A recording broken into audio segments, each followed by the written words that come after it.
form of Islamic terror. Let's talk now to Brendan Clarke-Smith, Conservative MP for Bassett Law, one of those who came into Parliament relatively recently, and will have a very interesting view, of course, on all of this. Brendan, a very good morning to you. Welcome.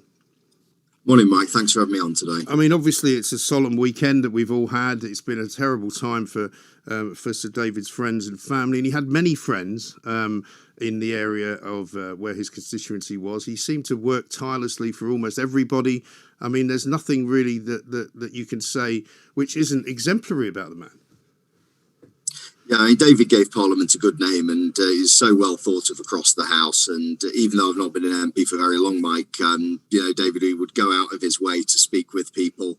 He was always interested in whatever subject you wanted to talk about. And that was a very, very genuine, always had a smile on his face. And, it was really everything that you would want to see in Parliament. So it's what makes it even harder to take, really, to lose somebody who was such a great man and in such an appalling manner. And, I was heartbroken when I heard the news on Friday. I'd been doing a constituency surgery myself, went to do a visit and then saw my phone and I got a message from my wife about it and rushed back to the office, and then unfortunately we'd heard that David had passed away.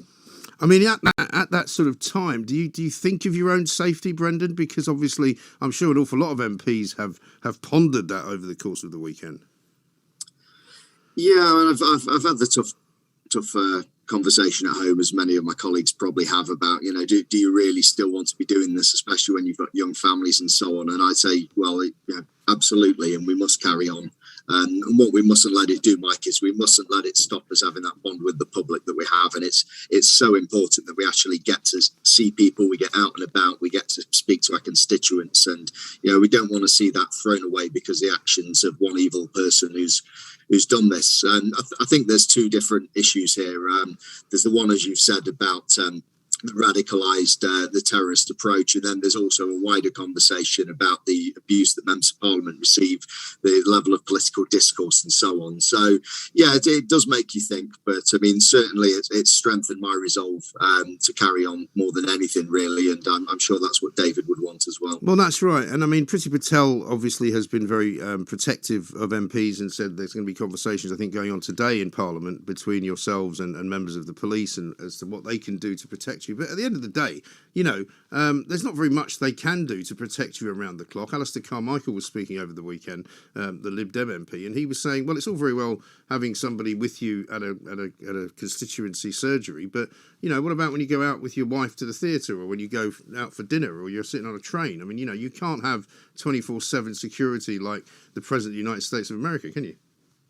No, Alistair's right there, and it's the thing. I mean, you can be careful at surgeries. You can make it appointment only. You can screen people in advance, and you can take other measures, so not telling people where the venue is until later on or advertising your whereabouts. So there's things you can do to minimise risk. Yeah, I mean, we have things like panic alarms and things fitted to our houses and so on. But if you're a public figure, there's always the possibility that that's there. The one thing I would say is, our police officers, our emergency service workers, they put themselves at this kind of risk every day. As well, so it's not just politicians there, but we can minimise the risk, but I don't think you'll ever entirely get rid of it. No, Mike. No, I think that's right. And I mean, as far as the way that these arguments have been developing over the course of the weekend, there seems to be an awful lot of people on both sides of the debate who are kind of saying, well, this is the kind of thing that happens when the public debate becomes toxic. I mean, I know you yourself have suffered at the hands of various Twitter trolls because of the stance you took on not taking the knee and what people should be doing about all of that.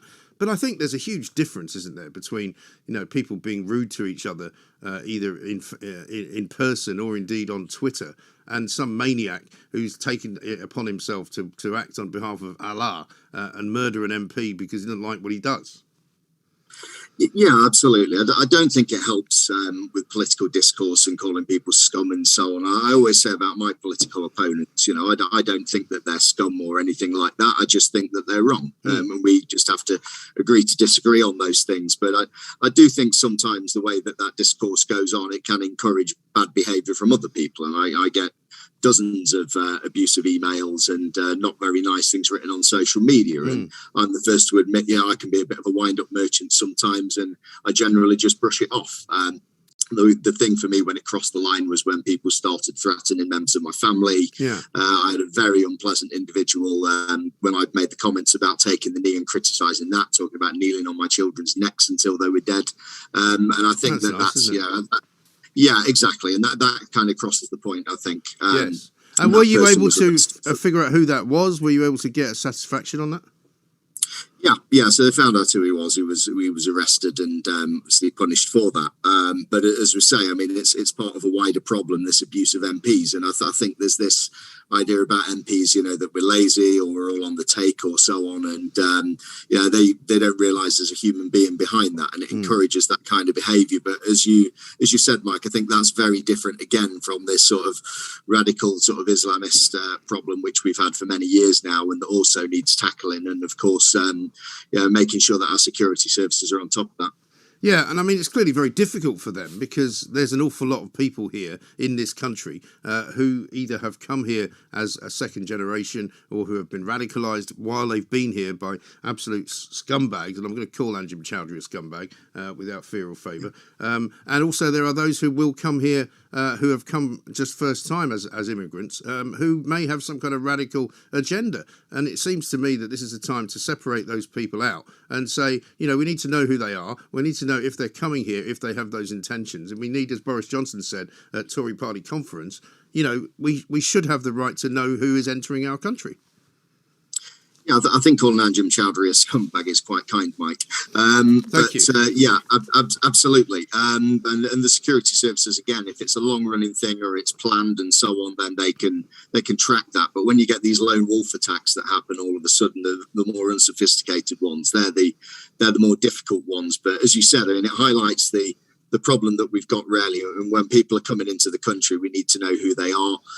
We need to know that they accept our values, and we need to know that we're going to be safe, really. So absolutely, I agree with that. Yeah, and again, I mean, I'm not even that bothered about necessarily accepting our values or having a cultural difference of opinion with us or having different views to us. But what I don't want them to be thinking that they can do is to go around randomly murdering people.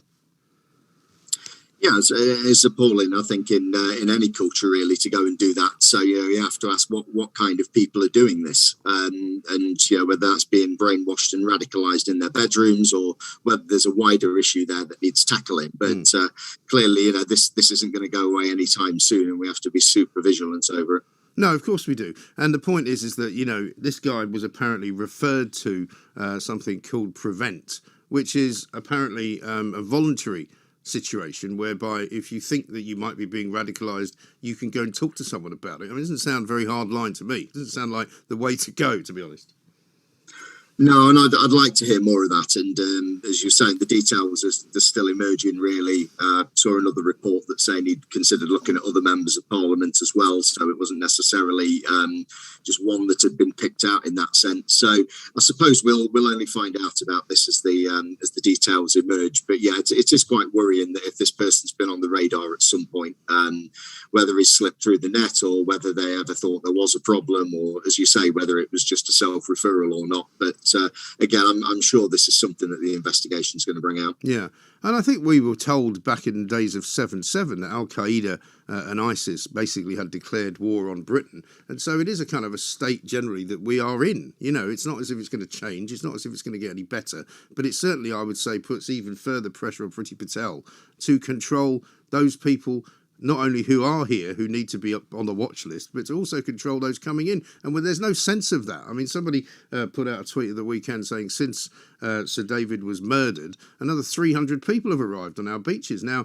we're told that Somalia and Northeast Africa at the moment are particular recruiting grounds for Al-Qaeda and ISIS and every other every other kind of, Islamic terror group. So surely if we know people are coming from there, we need to be very careful.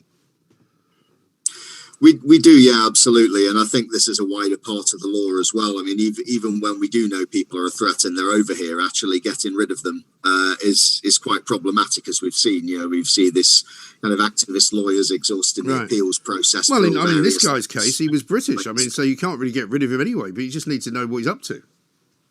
Yeah, precisely. But this is the problem, really. I mean, you speak about people coming over on the boats, Mike, and yeah, that's something we do need to stop. But you know, whether that's working with the French authorities or whether that's passing the new Nationality and Borders Act that we're trying to get in, that's going to allow us to actually deport people who we actually don't want to be here and not here for the right reasons. But that's going to take a while to come in, and in the meantime, we need to make sure that the people who are coming over, we know everything that we can about them. Yeah, and I mean the other question that's being raised this weekend is what on earth is this guy doing living in a council property in a street in Kentish Town that most people can't afford to walk down, never mind live in. I mean, I can't afford to live in. Giles Corran lives in the same street. You know, this is a wealthier part of London, and yet he appears to be living there on the council coin. Yeah, I think I saw a valuation of about £2 million on it, which yeah, very good, not very nice too. Yeah, as I say, I mean, perhaps we need a review of the way that we do housing stock in this country generally. I think I read a lot of these stories, and you do see some people living a life of luxury and don't really appreciate it either. So. Yeah, obviously, wherever somebody lives, they can be radicalised, as we've seen. And you know, it's one of these things that you'd have thought, you know, this isn't a bad country to live in. I don't think. I don't understand where this hatred comes from. No, I think some of us could explain where some of it comes from. But Brendan, stay with us if you would, because we've got a couple more questions for you. Parliament's back today. Great. On Talk Radio. Welcome back to the Independent Republic of Mike Graham right here on Talk Radio. Peter Hitchens is here with us later on in this show, of course. Brendan Clarke-Smith with us right now, Conservative MP for Bassett Law.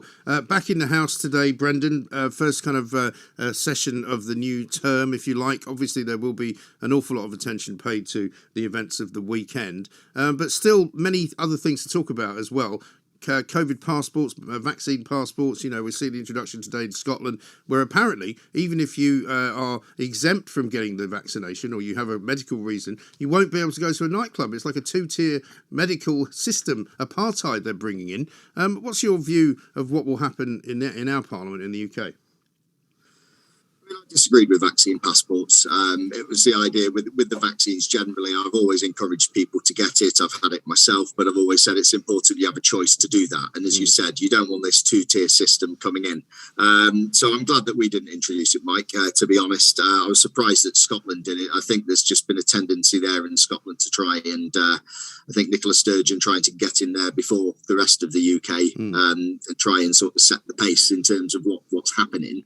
And there's kind of done the opposite in this case, where we've actually, I think, pursued quite a sensible policy, and they've gone the opposite way. But I think they'll have problems. You see what's happened in France and in Italy and other places like that. It's not going particularly well. So I think we have to be very careful before we go down that route. And there'll be a lot of people who are very upset about it. But I think the bigger problem is just in terms of logistics. You know, this is a big thing for a lot of venues that are already having a lot of extra costs as it is. And it's just one extra hurdle for them to get over. Well, I think that's right. I mean, are you fairly certain that it won't happen here then? Because it's always impossible to tell now whenever you speak to cabinet ministers. Because one minute they're saying, oh, absolutely no reason to introduce them. And the next minute they're saying, well, we reserve the right to introduce them if we feel it's necessary. I just don't really know anymore. Well, it's one of those barring a huge third wave all of a sudden, which I don't think is going to happen. That I can't see it coming in, Mike. No, but yeah, they don't like to state things as a certainty with COVID because we haven't really had certainty all the way through. So I think they're right to just be cautious with that and to keep things in reserve. But I don't think realistically there's any prospect of that. I would probably look at things like the booster campaign that's going on. We've got to be careful around Christmas. I know they talk about pressure on the NHS, but then it's under pressure every winter.